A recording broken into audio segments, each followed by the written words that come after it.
Welcome. This is very exciting to me. This is the 10th workshop in a series of 10. It was in my heart to run this series of free workshops to, I guess, really connect with some new people and also express what my heart is. So I'm Miriam Smout, and my alter ego, or my other name that I run by, is Redemption Mummas.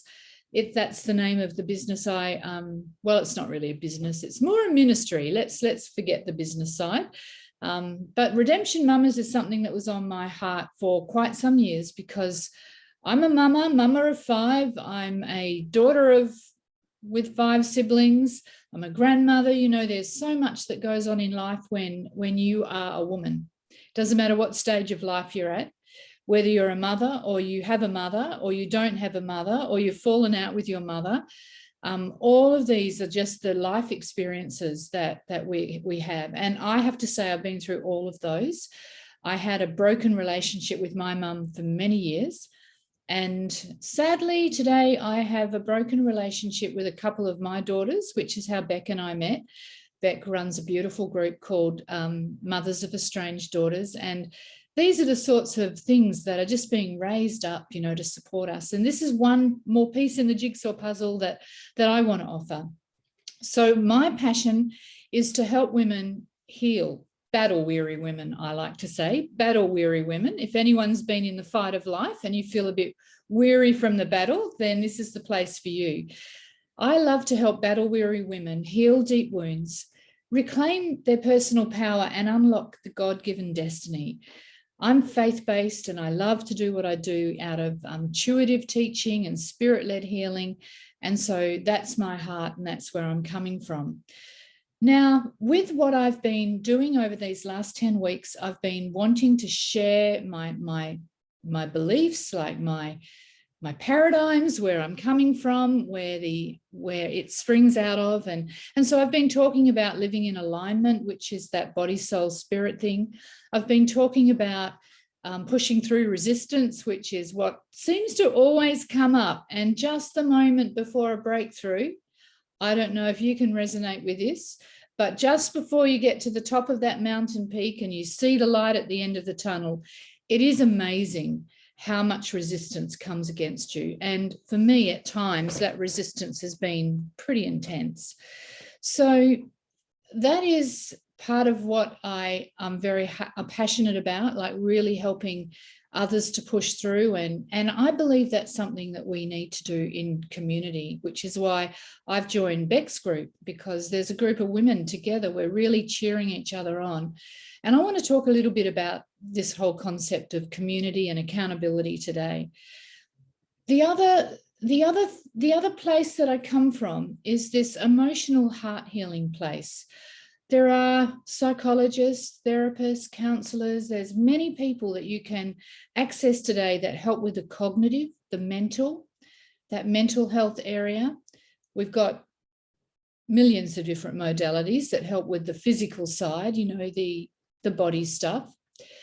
But there's not a lot of places that you get help with the emotional.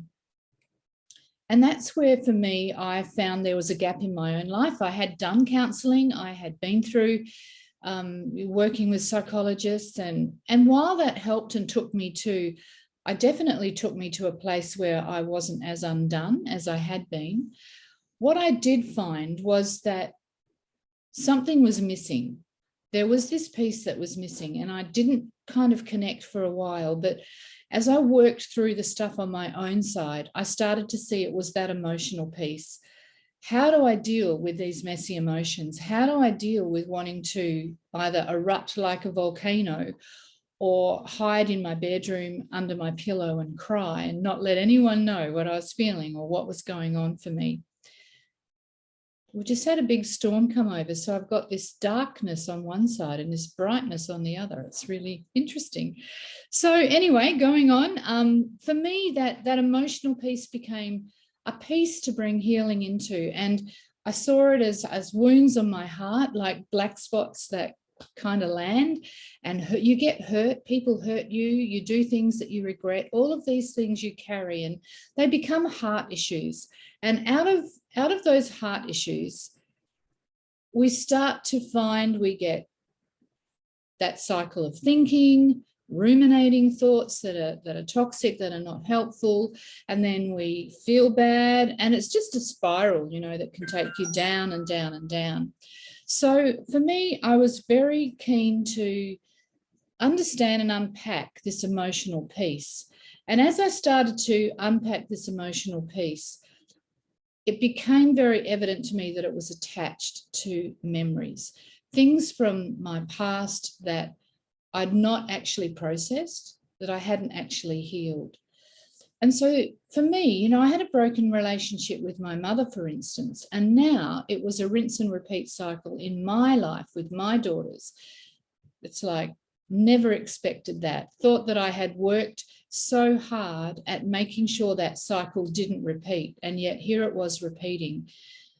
Now, for me, when there's a cycle or a pattern, that's like an alarm bell. Clang, clang, clang, something needs some attention. And it's now I know it's back in my memories, back in the past piece, back in the time where, you know, I'm so far removed, decades and decades removed from that broken piece. And so it can be hard to connect the dots because I'm living my life today in this moment, but that 20, 30, 40 year ago experience that didn't get the healing is still having an impact. It's still having its, you know, claws or its grip over my emotions, my thinking, and my actions.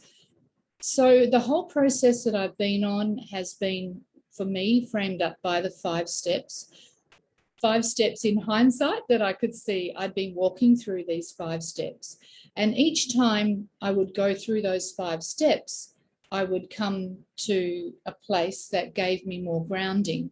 And I noticed that if I didn't go through each of those steps, that then missing a piece of it would mean I'd have to go back and kind of go through that again. And interestingly, it's not that you can put a time frame on this, that it's a week here and then a week there and then a week here. It's very much very personal, very unique to every single individual. And so the process becomes one that is so personal, so unique to each of us, that when we are talking with others about a journey like this, we can often find that we're not understood because people have their opinions and they have their insights and their experience that maybe they have wanted to overlay onto you. And I found that for me. So particularly when I was journeying through the time with my daughters, and interestingly, this was our conversation just today in Beck's group, that people can tell you what they think you should do. They can tell you what they think you should have done, or maybe what it is that you're dealing with. Now, my heart is that I want to find a place, and I feel I have in Beck's group particularly, that actually can validate and can celebrate my journey. It doesn't have to look like yours. It doesn't have to look like anyone else's. Because what I've experienced with the women that I've worked with now, hundreds of women, is that it's never been the same way twice. Yes, there might be some snippets of like familiarity, and that's where the 5 steps, often I can see where that person's at through those 5 steps. But to actually say, this is what you have to do, this is how you have to do it, if you don't do this, you won't. I learned all of those kind of, that verbiage comes back to not celebrating the individual and celebrating the uniqueness of that person's journey. And so some girls I've worked with, honestly, it's been a slow, laborious process. And sometimes I've thought, how much longer before this person gets it? But then I was reminded numerous times when I had that sort of response. Actually, there were some times, I was very stuck. And my friends must have been thinking the same thing about me, you know, when the heck is she going to get over this? When is she going to move forward? So I want to talk today about the last step, which is consistency in my 5-step process. So the 5-step process, I haven't got my ebook up and ready to share today, but I think I should just grab that quickly. The 5-step process, it's not like this is set in concrete. It's not like this is law or anything ridiculous like that. This 5-step process for me has been very much just how would I say, a process of going back and seeing that, in fact, there's been a process. A lot of the time, it didn't feel much like a process. It truly, truly did feel like more of a disaster on a pretty consistent basis. But I'll just quickly walk you through these, just try to configure everything here. So this is an ebook that I put together, and I'll share the link to this in the description when we're finished. And I call it the 5 Steps to Emotional Healing. Now, these are not the only 5 steps, and I'm sure it's not the only way, but it's definitely for me been the process that I've used. So it started for me in my 40s when I call it the unraveling, and I hit a wall. I had been able to hold things together, but then this experience, which I call the unraveling, happened. For me, I did psychology, I did counselling, I did a few different things that, as I mentioned, you know, while that was supportive, it didn't give me that empowerment that I was really looking for.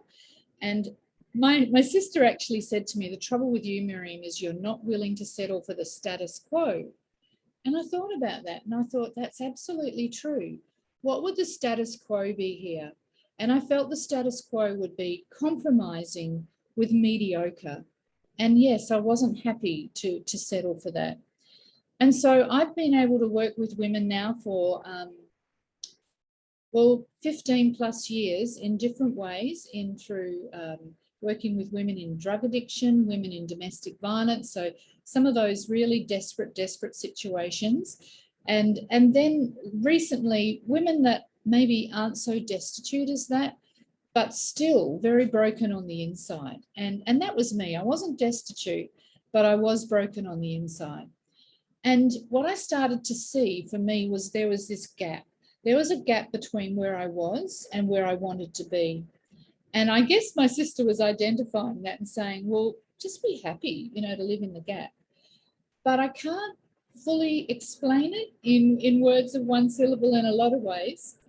But the gap was so painful, and it just sort of scratched around in the inside of me to such an extent that I couldn't live there. I didn't want to stay there. So bridging the gap became, I guess, the heart and the passion of what I was doing. So out of that came these 5 steps.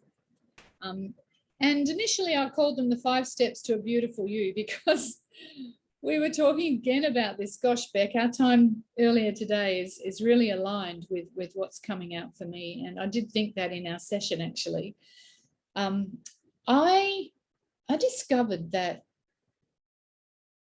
what had been happening for me was starting to frame up this lie that I was believing, and it was that I wasn't beautiful.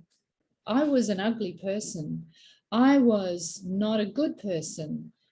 How did these bad things happen to a good person? If this bad stuff's happening to you, then that makes you pretty ugly.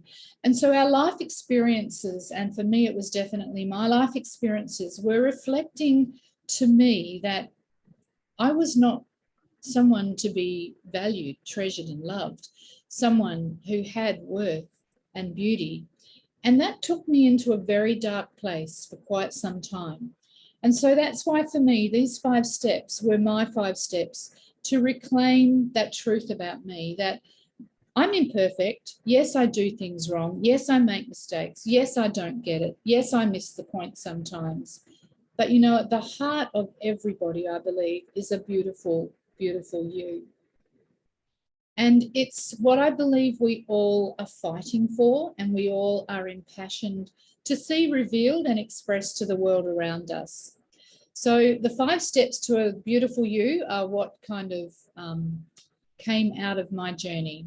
So the first step is the shape up step, where I had to work through that process of really identifying the things that had shaped me, both the good and the bad. And all of those I found were connected to memories that left an imprint on my life. Actually being able to identify those and to identify the things that had shaped up my life, I found to be a very empowering step. And in doing that, I then started to progress to the next step, which is really identifying out of those memories the challenges that had shapen my life. They're the things that I started to have to be able to name, and I call name and shame. And out of that for me came some sexual abuse that had happened to me as a child. And I'd never connected that that could have ever impacted or influenced or left an imprint on my life. But as I worked through the journey of healing, it stunned me how much of an imprint and how much of an impact it had had. So that's one of the shake-ups that I've worked through in my own life. There have been a lot of shake-ups. The breakdown with my mother, I think I was around 16 when that happened. And then there were many, many years that that relationship was incredibly difficult. Now, all of those shake-ups, they're the pieces that I had to acknowledge. I've either tried to suppress and hide because they were just too painful. I didn't know what to do about it. I didn't know how to walk myself through it. So I had this choice of just suppressing it, hiding it, skeletons in the closet, shut the door, not go back there. But what I was finding on the other side of that pendulum swing, I was either suppressing or I was like a volcanic eruption.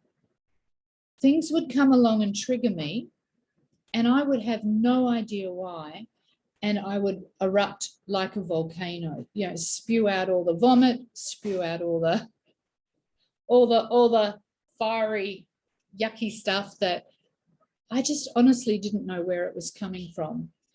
But as I started to identify those shake-ups and name them and shame them, that became a very empowering process as well. The next process in my steps were what I call step 3, the step up. I started to have to identify ways that I had stepped up and out from my shake-ups. What I found were that some of my default positions, like suppressing or erupting like a volcano, all of those survival skills, they had left me with maybe some strategies that weren't serving me well.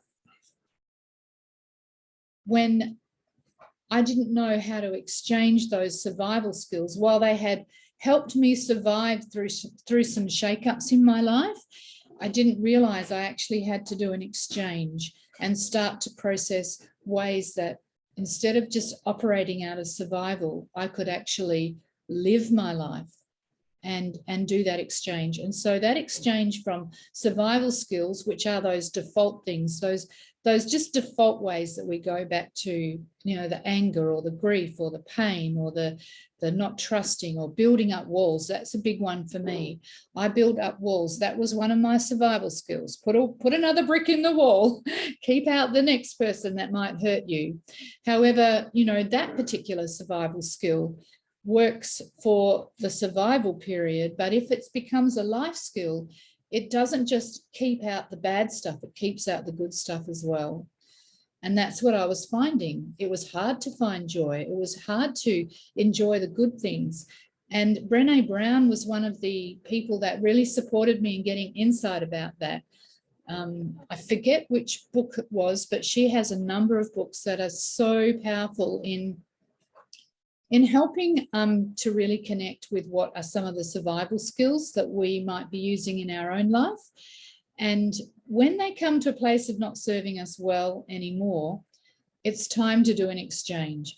But I needed to find out what they were. So the step up is that part where I start to really unpack what am I doing and what am I doing in the three areas of my life, which is my body in the physical, my soul in my emotions and my feelings, and then in the spirit in that life flow, that energy piece that we all need to work from.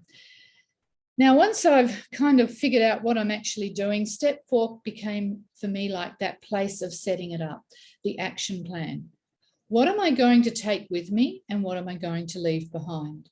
And this is not as easy as it sounds, because if you've been building walls for 40 or 50 years and suddenly you decide you're not going to build walls anymore, you can't just make that shift overnight. It's like, yes, that's the plan. That's what I want to do. But then what do I need to do? What are some of my processes going to be so that I can make sure that this doesn't elude me and I just go back to those default survival skills? So setting up the action plan, for me, that was a real key to unlock the door, to step out of some of the cycles that I'd found myself in, some of the rinse and repeat cycles particularly. And it helped me to be way more intentional. I had clarity now about the things that were shaping me and had shaken me. Now I needed some intentional strategy to walk myself through those and into that space where no longer living in the gap, but being able to be empowered to live how I wanted to live. So today I just wanted to finish up in this last workshop about consistency. I must say, for me, consistency has actually been, I want to say, the hardest piece. It's been the hardest piece to maintain consistency throughout this journey. The consistency piece, whoops, I've lost it, sorry. Have I lost it? Can you guys still see that? Okay. There it is. I lost it on my computer. Staying consistent. This actually took a whole lot more of a intentional, diligent process. And I'm so grateful for different people that came into my life, that I was able to get some skills and some strategies from so many places. I would be the last person to say I have all the answers. I have a lot of questions. I reckon I've got all the questions, but I know that I don't have all the answers.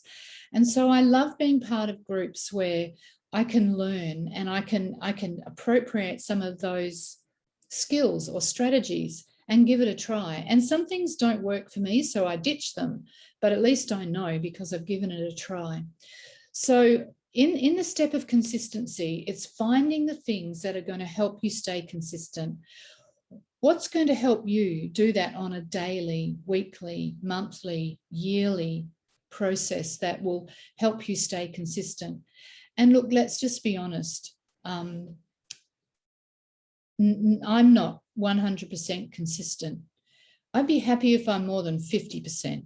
I reckon I'm more than 50%, but I'm definitely not at the 100% mark yet. And hats off to anyone that is. And I love seeing people, particularly in the physical way, you know, where they can be so consistent with their exercise, and that's a really big piece in staying healthy and staying that beautiful you. But knowing what's going to help you be consistent isn't the same for every single person. So one of the ways I use to stay consistent is my diary. I'm afraid unless it's in front of my face and I read it, I can argue with myself about doing it. I love swimming. I can swim for an incredible length of time and not feel like I have. So I've found the physical activity that actually isn't hard for me to say yes to. I hate running. I love a few other things, but swimming is it. So in my diary, you know, 3 to 4 times a week is a message that comes up, swimming. And if I want to argue with that, I know now I've got to justify it to myself. I've got to justify why I've decided I don't have time, why I've decided something else is more important, and sometimes something else is, and that's okay. But that's for me one of the ways of staying consistent. Another is journaling, and having a journal that becomes dated, and I can go back and see, well, when was the last time I wrote in my journal? Because I can often see a pattern between a week of not doing that and my emotional or my thought life, health. I might notice, oh, there's a bit of a decline here. And look at this, I haven't done this for 10 days, 2 weeks. So I do that with my gratitude journal. I do it with my own journal, just dating things. It's a little bit of an accountability process, like, you actually haven't done that for 10 days. So that could explain why you're starting to have lost that consistency, or that stability, or that grounding emotionally. Now, I'm sure there's lots of other ways to do it. I do some nutty things, and I have little, I don't know if you have the white ink pens that you can erase your mistakes with. I love to grab them and write on my mirrors, little reminders to myself. They don't get washed off when I clean. They actually end up staying there.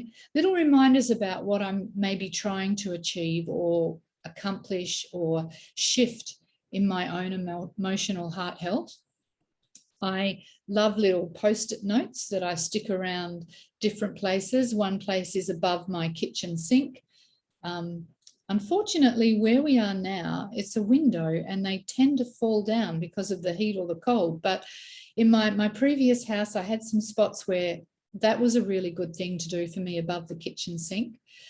The bathroom is another place. I am consistent with brushing my teeth. So, you know, when I get back to the bathroom and I've got a reminder there, whether it's a note on the mirror or it's a note on the toothpaste, I don't know, I just need reminders to be consistent. I just find that I wake up in the morning and I cannot believe that I can actually waste so much time sometimes. And there goes my time for me, my quiet time, my journaling. It's like, how did that happen? So consistency is definitely something that I'm learning to get better at, and I don't think it'll ever be something that I nail without needing support. And so where I wanted to go today is the next piece, which is not a step in my 5-step process, but it is something that framed up the process for me right throughout, and that's accountability. I have struggled in the years over my life to sometimes find people that I feel safe to be accountable with. Finding an accountability group or buddy, it's not an easy thing. And if it's something you struggle with, then please don't think you're the only one. Finding accountability groups that help you to stay grounded, consistent, growing, facing the pain and the wounds that need healing, it's not an easy thing to find. I just want to, I'm honouring Beck today because we just had such a lovely session, but Beck runs a group for mothers of estranged daughters, and this is a safe place. It's not easy to find a safe place, but a safe place where you can go and you can share and you can actually really open your heart and be honest and real and authentic, and find that place where people love you for who you are, embrace you for who you are, but will encourage you, will cheer you on, won't criticize and judge you, but will say, hey, how can we stand along with you? How can we help you be accountable to growing? How can we help you to be accountable to changing? How can we help you to be accountable to being consistent? And that's not coming out of them asking you the question. I think it comes out of us asking the question of the people we're with. This is what I need. This is what I'm looking for. So accountability wove its way through each of these steps. And for me, it was through having a mentor. I had a couple of women. It started for about 3 of us who were not willing to live in the gap and be happy with that status quo. And we seem to have just found each other, and we were able to continue to support each other. And there were many times I wanted to spit the dummy in. This is too hard, I'm out of here. And these girls would say to me, no, you've done too much work. You are not leaving now. You know, we're going to stalk you. We're going to haunt you. We're going to be after you. And that was what I needed so many times, to just have those people that loved me and said, you know, actually, we've seen the work you've done, and you are not going to waste those weeks and months and years that you've invested in this process. We're going to stand by you. What can we do to help you? How can we support you? And sometimes it's as simple as, you know, just a heart text. Sometimes I had a meal dropped on my doorstep. Sometimes I was invited out for a coffee. Sometimes they just rang me at random moments saying, I'm thinking of you. Are you okay? And often I wasn't. So, you know, the tears would flow. To be in a place where you feel safe to do that, that's not a common place I've found in my life. So if you find one, it's to be treasured, and it's to be taken hold of. And staying accountable through the process, I just want to say that I could not be where I am today if I'd had to do this journey on my own. There is no way I could have done this on my own, because there were so many times I was on the verge of giving up. There were so many times I was about to bail. And had it not been for just those moments of my friends in their intuition, or even random people, or just things that came across my path in that moment that were enough to encourage me and keep me going, I needed accountability. And so even today, I have a mentor who I know when I go to her, she's not going to just go, poor Miriam, love you, love you, love you. She is going to say, hey, you know, have you thought about this? Have you considered that?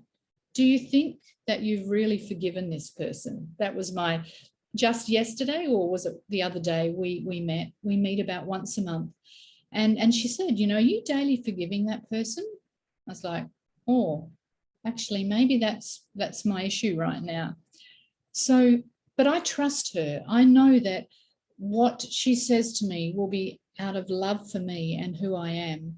That takes time, and it takes relationship, and it takes consistency in the process of staying in relationship with people, and staying in relationship and connected to places where we will feel supported. So I just feel really strongly there's the workshop that I'm starting very soon, which is a paid for workshop, and it's going to help people work through those steps, and those links are coming available. But I feel that this time I want to set aside to be a free hour session where community can start to develop and grow. And it's not about necessarily what I have to bring, but it's rather about a time where accountability and consistency can find a space, a safe place to operate. Because I just see them walking hand in hand. I can't be consistent if I'm not accountable. I can't be growing and moving forward if there's not someone there that's going to be cheering me on. And you might have that person in your life. Sometimes our partners, husbands can be those people, but you know, sometimes they can't. Sometimes they're not the best person. Sometimes they don't fully understand what we're going through. So finding a place where that accountability can really support us to help us bridge that gap. This is what I'm wanting. So I feel going forward, I want to just open up this hour for anyone, so that if there's somebody who can't necessarily access a paid for thing, they can, there's no excuse. There's no excuse to say, I don't have the money, or I don't have the time, or you know, there is a place that you can come that is open and available for that consistency piece, and for that accountability piece as well. So I will be putting links, and I'll continue to post in the Facebook group reminders about the Friday morning. I'll keep it at the 8:30 because I joined back at 7 to 8. And so it gives me that half an hour space to then come in and do this. And I'm not going to give up that 7 to 8 space. Thank you very much. Because it's become so meaningful and so supportive and encouraging for me. It's like when you find something that you feel feeds you and you go away and, you know, days later, that edifying thing is still flowing and it's still nurturing you. Don't ever give that up. So for me, this time will stay 8:30 my time in the morning, 8:30 p.m. Eastern time US, and all the other times in the US and all the other times around the world. I'll keep this as a time that is not paid for. It's just a time that anyone can come in and to start to build community, to start to really enable that space to open up, to encourage and be cheerleaders for those of us that need it. And some days I need it, some days I can give it. And that's what this is all about. So, ladies, I would love to hear your thoughts about consistency and accountability. Please unmute yourselves. Share with me your consistency process. Share with me what you do to be accountable, and let's learn and grow from each other. Well, I think those two things definitely do go together. I never really thought of them together, but it's true. And I do think it takes a tribe. A tribe is what holds me accountable and consistent. It's not just one person. It's whether it be, but it's also picking that tribe carefully. I have different tribes, but there's one tribe in particular that I know that does keep me consistent and grounded and accountable. And if I slip, there's always somebody right there that's going to do just like you said. And I think we all need that. So it's picking our tribe, making sure they know that the people in my tribe know that I need them to help me be consistent and accountable, because I've gone through so many life challenges, and so have they, but just sometimes different challenges. So we need each other for different roles, and I know when they need me and they know when I need them. Yeah, I love that, Beck. That's so true. And me too, you know, I have a different group of people, say for the exercise piece, you know, and how come you didn't, where were you yesterday? Or, you know, that's great. But I certainly wouldn't be sharing my heart with them, some of them, because that wouldn't be appropriate. So yeah, I love that you said that. It takes a tribe, not just one person. Well, this is all new for me. So this is my time, you know, that I know that I can, you know, just be real and as I'm learning. So I do think that is really cool and very much needed. So I know that I set an alarm to remind me, you know, stop what you're doing and go get ready. So it's that important. And so I don't have a tribe yet, so I'm counting on you right now. Oh, Lisa, that's so beautiful. I love that. That's another thing, isn't it? Alarms, you know, to stay consistent. We use it if we need to wake up at the same time every morning. And yeah, and in our phones now, we've got so much technology that really consistency is not something that we have much of an excuse about. Reminders in phones, you know, they can be a bit irritating, but that's what they're there for, especially if we are procrastinating and we're like, oh, I can't be bothered today. And there's no way of pushing through that procrastinating part if we don't have something that helps us to stay consistent, but then accountable as well. Yeah, well, Lisa, welcome. Really, your story has been so remarkable in the last month. Yes. Changes in your life are phenomenal, and you've actually blessed a lot of girls who've reached out to me and said, who's that woman who's been doing all these things with these men, this mean man? And I'm like, yeah, that's Lisa. So, you know, it's incredible to think that your story, even so early on, is impacting and encouraging others. That's amazing. That's a blessing. Yeah. It's there. I have no words to express that, how happy that makes my heart, and that, you know, that other people can watch. And, you know, let me tell you, I've had my share of potholes, you know, and this time when God calls you, really calls you, you'll know, you'll feel it, you'll hear it, you'll smell it, see it. You will have no defense against it. It's just, better sit down and listen, you know. And yeah, it's truly amazing. The it's I'm amazed at everything. I'm amazed at the words that flow easily now out of my mouth, and that I can see something that was so wrong for me, and something that I had to face that I didn't want to.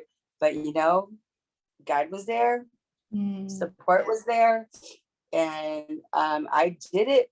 And I tell you what, it felt so good, and it feels so good even now when I get a message from this person that, you know, is no good, really tried to take my life, and still thinks that they can be part of my life. There's no way that you can be part of my life. There's no way God will allow it. And that I'm not such a fool to cower out of trying to meet somebody else's needs and not meet my own. You know, that I matter. And women who battle, like Miriam's, battle weary, you get to the point where you're just so darn tired, you just give up. And then you find yourself back in the same misery. So women helping women, men helping men, communities, you know, this isolation, it doesn't help things. And I'm not just talking about COVID, but isolating yourself because you think that you are not good enough, or that you don't have the ability to handle what's happened to you. You know, when you can actually be peaceful and make a choice to trust that you deserve better and to reach for that, when you get to that point, let me tell you, it is like a rocket. And I feel like like I told you last week, I feel like I feel like God put me on that rocket, and it just shot, you know, somewhere way far away. And I'm still trying to catch up to where I'm at. You know? Wow. Yeah. How did we get here? You know, and well, it's amazing. I love that you said without the support, because when you are facing, you know, those sort of, like, that's a 10 out of 10 kind of thing that you've been through, particularly with all that you've had to decide to set boundaries around. And so you can't do that on your own. You know? You just need others that will. And it's not just like Beck said, it's a tribe. It's not just one person. One person is actually tipping into codependency, and that's unhealthy. You know, when we are, I've got to ring this person, I've got to talk to that person. I mean, after a while, they're not going to want to talk to you because it's just too much. You're too needy. But I think as women, we have maybe been a little bit too codependent on each other, which is not, being dependent's not wrong. It's absolutely what you say. We need support. But it's knowing how to walk and navigate through that place where we need support, and being able to do our part. And sometimes when we are in groups, we can get a bit lazy. And we can think, well, if someone else does this for me, that'd be amazing. So that's not going to happen on my watch. But I want to say that when I work with women and I feel that it might be tipping that way, I won't hesitate to say that. And that's not being rude, but I do it in a loving way. And so one of the things I say is when people want to reach out and get some help from me, I will ask them, what is it you want me to help you with? What is it that you're wanting to have me agree with you about? Because then they've done a bit of background stuff. I'm not someone who wants to hear your story vomited out another time. Go to a counsellor for that. There is a need for that. For that. But if it's the 5th or the 10th or the 100th time, that's evidence that there's not been growth. And that's where a lot of people say, I've been to a counsellor, I just tell them my story every week over and over. Well, there's a place for that. But if that's where you're stuck, then you're becoming codependent on that person, because you go away, you feel a little bit better because I'd say vomit. I mean, it's a bit rude, isn't it? But, you spewed it out for another week. You go away, you feel okay. But I did that, and I didn't feel okay about just being okay. And that's the thing that really motivated me to want to pursue something a bit more, which tipped into that emotional piece. So we have, as women, maybe been a little bit codependent, and so we're a bit hesitant. I don't want to hear too much about what's going on for you, partly because I don't want you to depend on me to be listening time and time and time about that. Or sometimes what we're going through is just too much for that person to even contain in their own life. And I've been there sometimes. I've heard some horrendous stories, and sometimes I just almost have to go and have a shower afterwards, to sort of feel like I'm washing all that yucky stuff away, because it is so vile and it is so awful. But these are real life experiences that people are going through. And so helping people that are going through such dark and terrible stuff, and then helping people that, maybe it's not 10 out of 10 stuff, but it's 10 out of 10 to them, right? So we don't want to quantify like this is bad, this is good.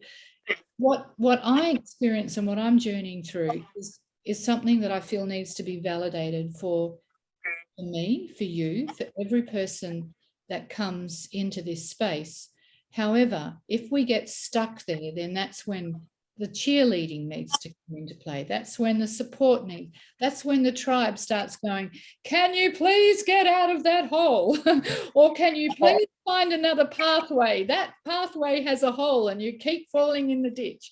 These are the sorts of things that we want to be able to do for each other.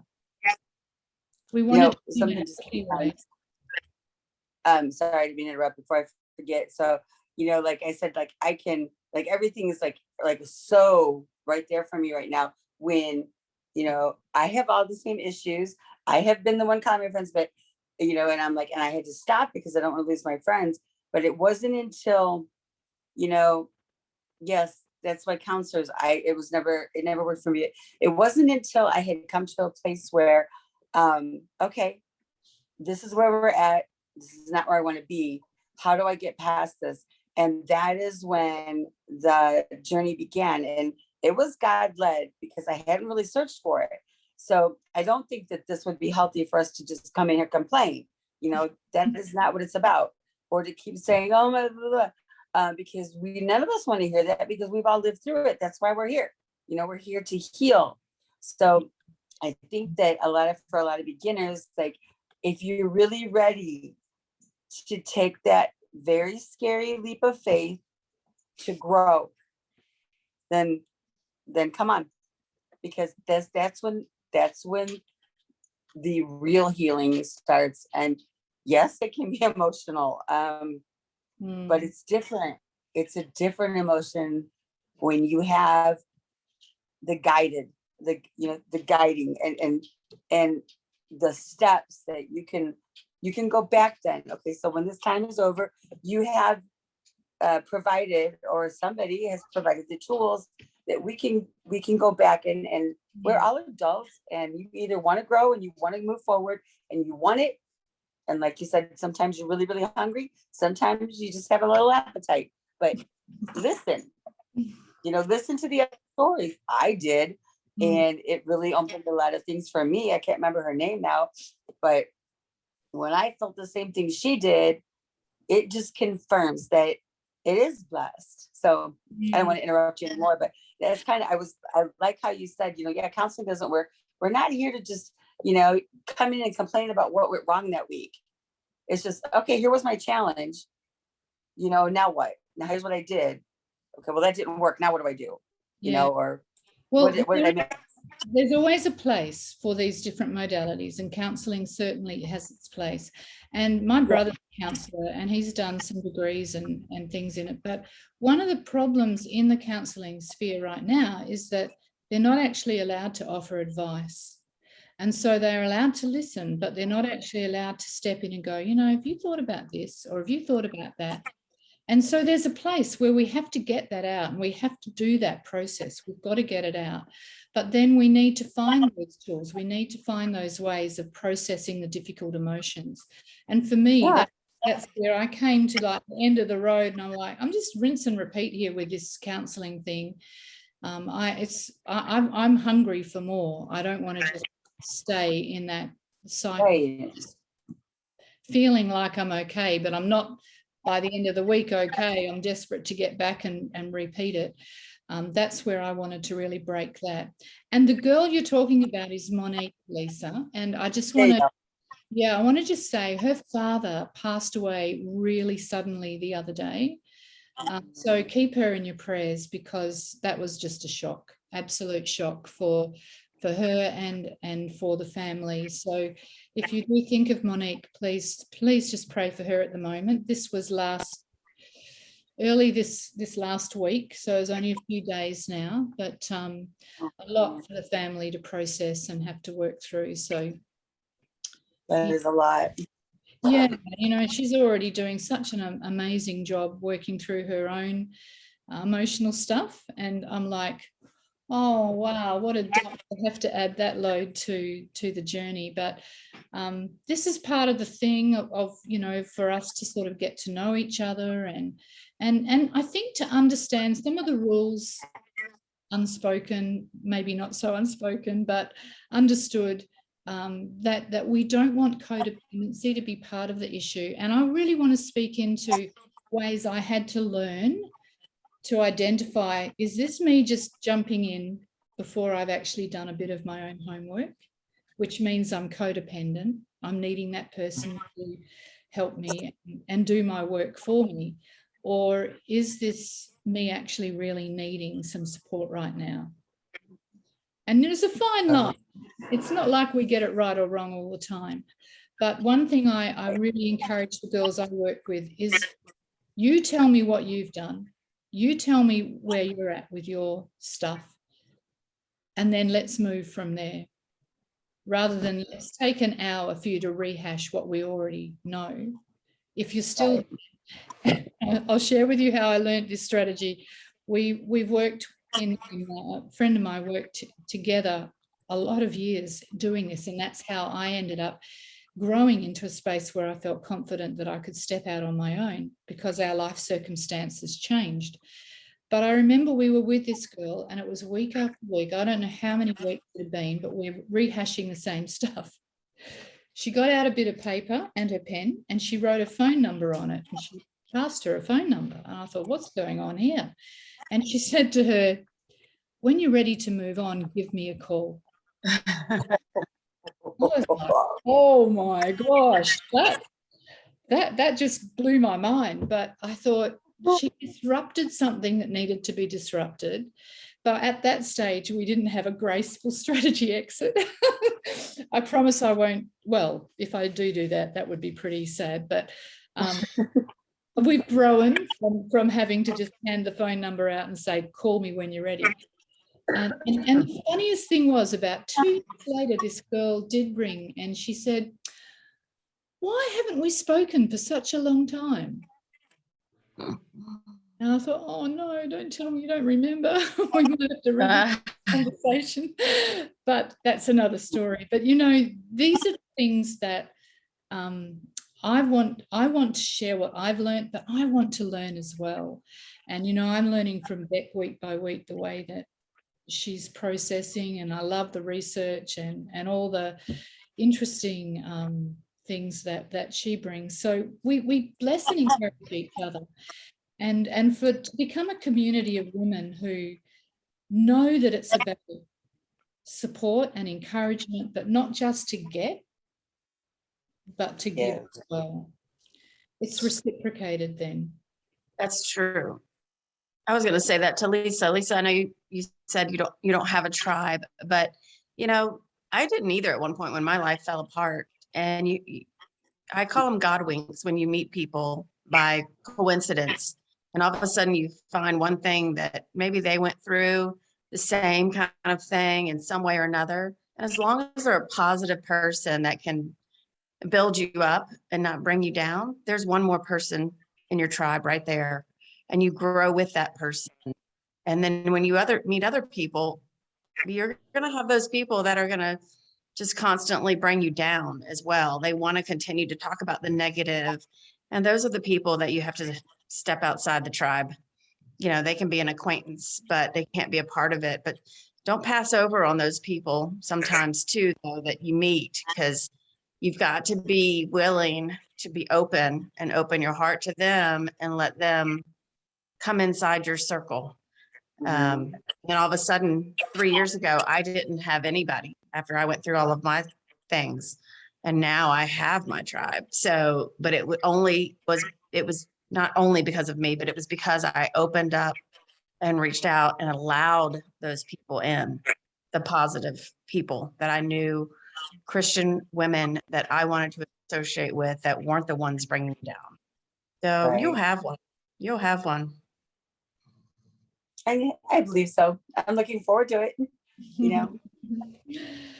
Well, where you've landed in California right now, there's a pretty beautiful bunch of people that you're meeting, Lisa. So that's just so sweet. And I love what Beck said, that sometimes the people that are in our tribe, or the people that we're walking with, the time finishes, that no longer is part of the process. And I'm getting a little bit better at this, but you know, during my life, there's been times where those paths have deviated, and it's been really painful. Haven't understood that maybe our time has ended as walking together with one another, you know, and whether it's moving away or a breakdown of relationship, you know, it's still not an easy process when you then have to I guess accept that that's a shift, and maybe that person isn't part of your life going forward. But I do have, and like Beck said, I've just experienced the same, that those beautiful women have been brought into my life. And it just seems like, you know, even more precious than before. It's like an additional gem that they bring with them that maybe I didn't have before from the people I was walking with. So it is a fluid kind of thing, isn't it? That if you feel like that's your tribe and you're just going to hold on for life and death to those people, that won't work so well either. You know, you've got to be willing to let people go, let other people maybe come in, and it's an ever growing, ever shifting place to manage. Yeah. We've had people in our group where with estranged daughters, where they've reconnected with their daughters and they're in a healthy relationship now. So now they have ventured out. They don't want to be a part of this group anymore. They've sent me messages, you know, emails personally, just saying they feel like they've moved on, and that's great. You know, cheer them on, and you know, we served a purpose, and that purpose is ended, and it's time to go on. Right. They may be back, but I hope not. I hope they continue on. But I'm going to have to get off of here, you guys. It's my bedtime. It is 9:45. Whoa. And yes, so As you were saying good morning, I need to say good night. Yeah, well, thank you so much for joining me, ladies. And Thank you. I'll send out, I'll keep it in the Facebook group for opportunity for people, if it's just for sharing, for prayer, for whatever it needs to happen, heart encounters. I'm open to whatever happens week by week. Well, take care. Good sleep. Sleep well. All right. Nice to meet you. Thanks. You too. Time to go out. Nice to meet you. I was Yeah. Too. Good night. Good luck. Good night.